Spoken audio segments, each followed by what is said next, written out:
Okay, hello. I'm Philip. I'm today going to talk to you about getting an app from actually no app at all into a syncing mobile application in hopefully 15 minutes, if I get through that. So I'm working for Couchbase, and this is actually the mobile stuff has just really recently got released, so I wanted to give you a quick introduction to it. So what's Couchbase first? Since we don't have a lot of time, I'm just going to give you a quick overview, really. So it's a distributed key value store. We support secondary indexes via Mapreduce JavaScript functions. We have automatic partitioning, and it has an integrated caching layer, so you actually get a really good response time. And it's a consistent database, which is nice to work with, and we also support cross-data center applications. So that's really the really basic stuff you need to know about Couchbase. But so this is how it looks if you interface with it. This is actually our new API. So if you want to talk to the guy who is developing this right now based on RX Java, he's at our booth outside. It's Michael Nitschinger.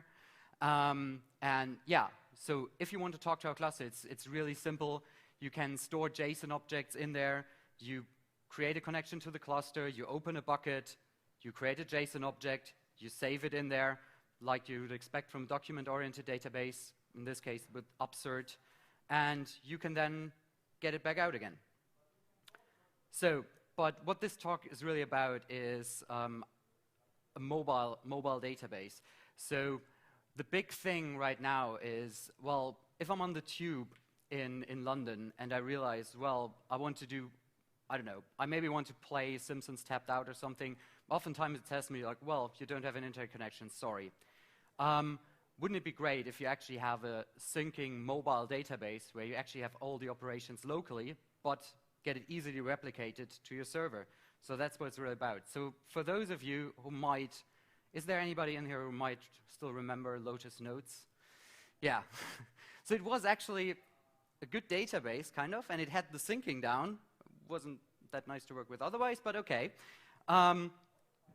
So yeah, we have some history there, and if you also remember maybe CouchDB, it's still around, of course, but the guy who developed it originally came from actually working on Lotus Notes, so his whole syncing part of things was really based on his experience with Lotus Notes. So he thought, like, well, it's a good database, so let's make a real database out of it.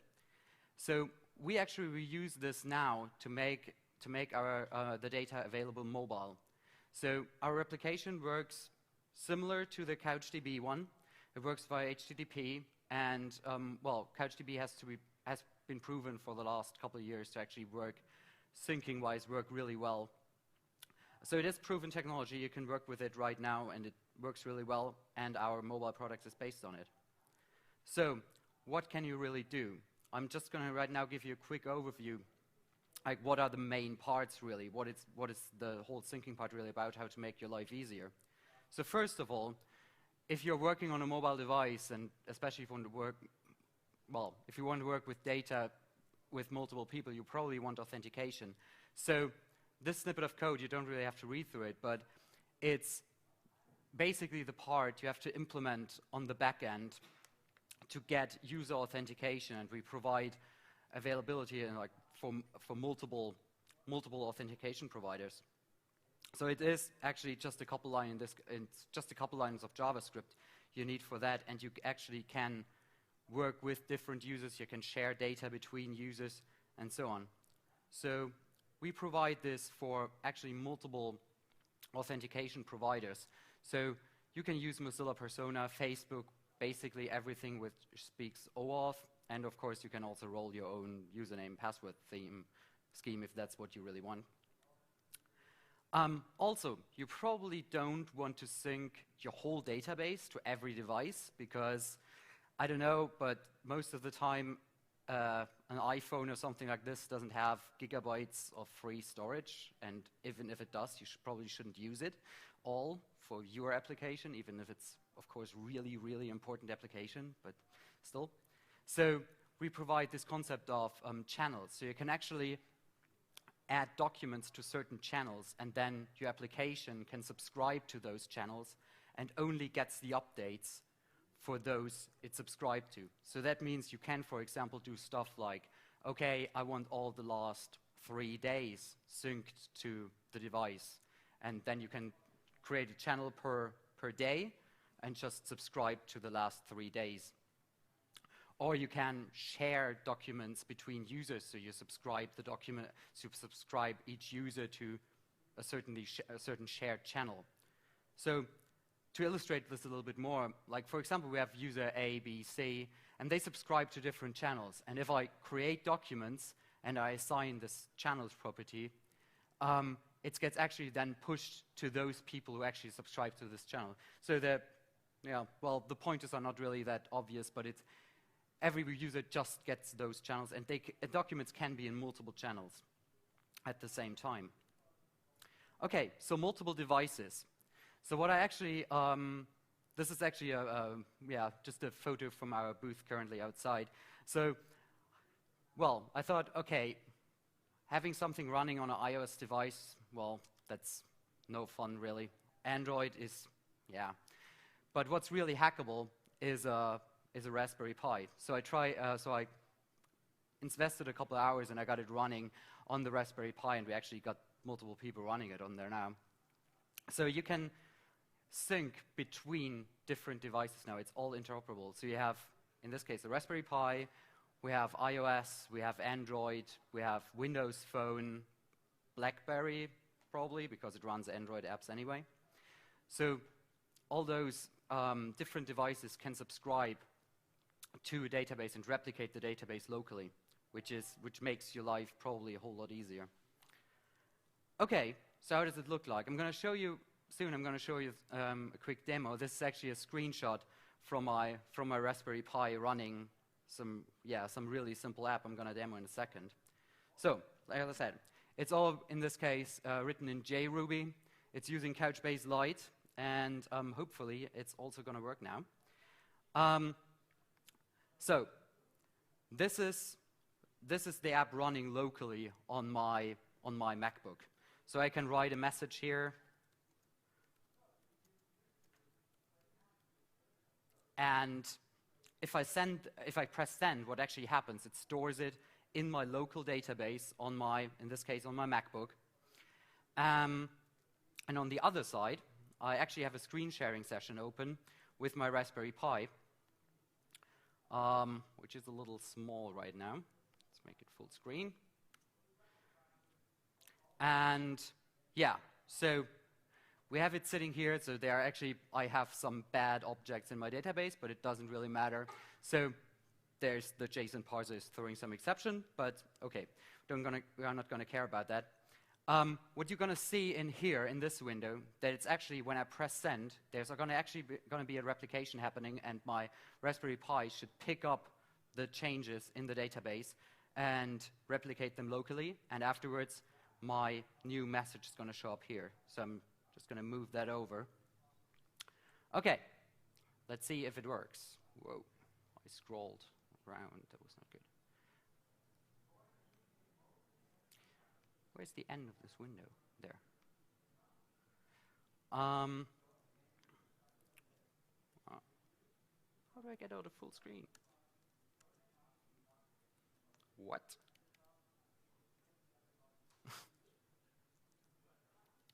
That's odd. I think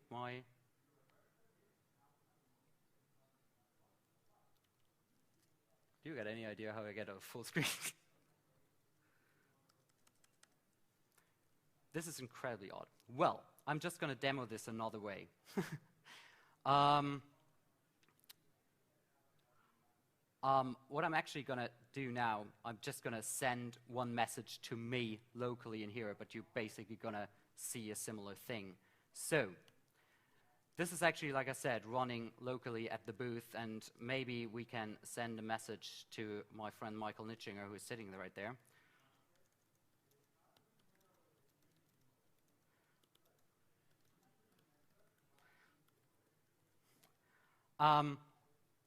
So what's happening now, the message should be stored in here, and what we see then, it's picking up the changes over here and replicates them across to every other database which is connected.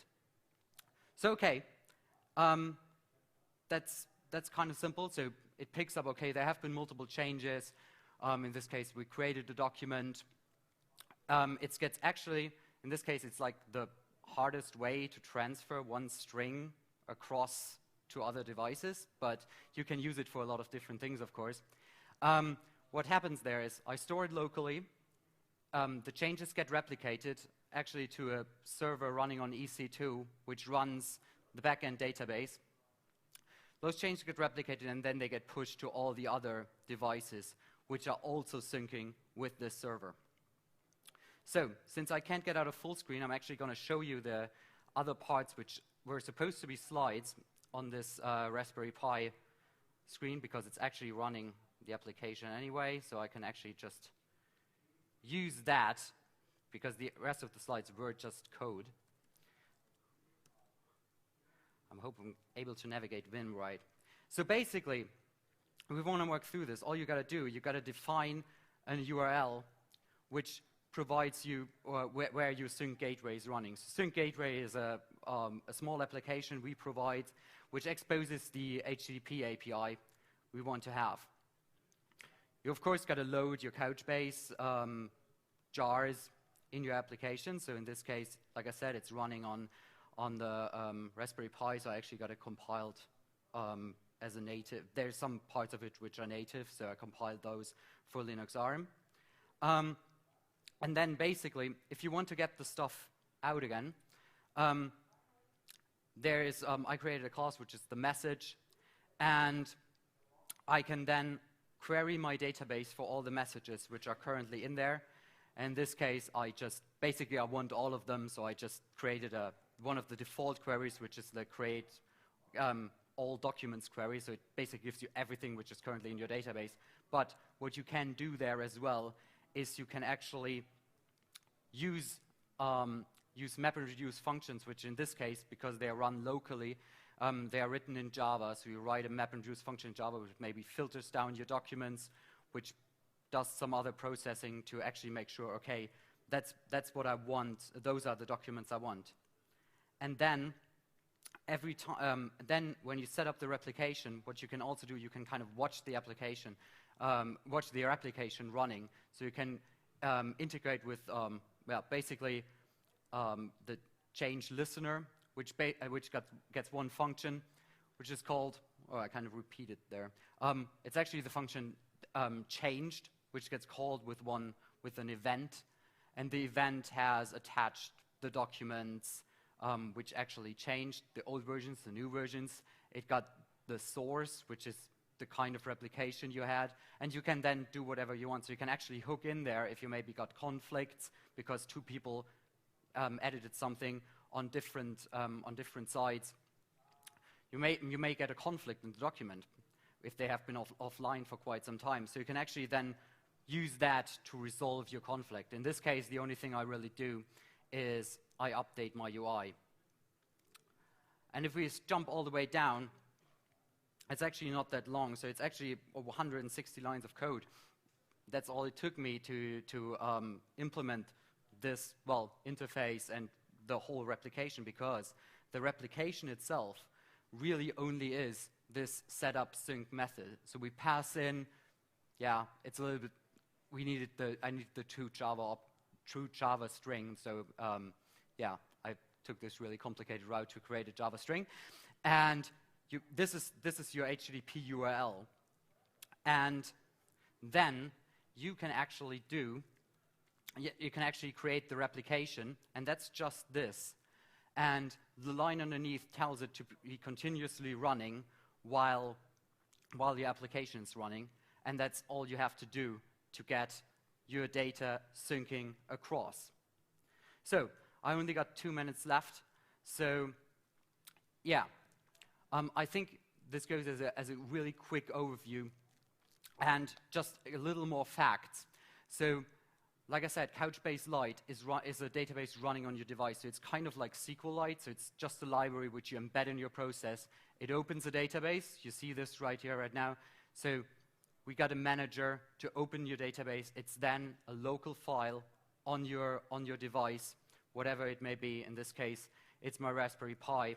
So we can actually look in there. There's a data directory, and it basically just more data, and there is then the database stored in there. In this case, actually probably just one file,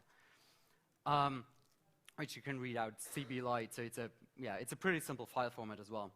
Okay, so if you want to see the demo with a little more details, maybe you can stop by our booth. And also, if you're interested in more details, my friend over there, Matthew Revell, has some forms. If you fill them out, you can also win some prizes at our booth if you drop them off later. So we've got 1 minute left. Any questions I can answer without slides, I'm happy to do so. Yes? Do you support For JavaScript?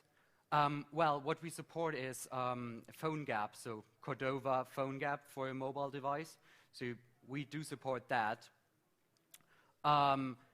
We don't have a pure JavaScript version, but like I said, you can use PhoneGap, and then you can actually hook in via JavaScript, and you can call them as a pretty native way, actually. So it's just like calling a REST API, but it's happening locally.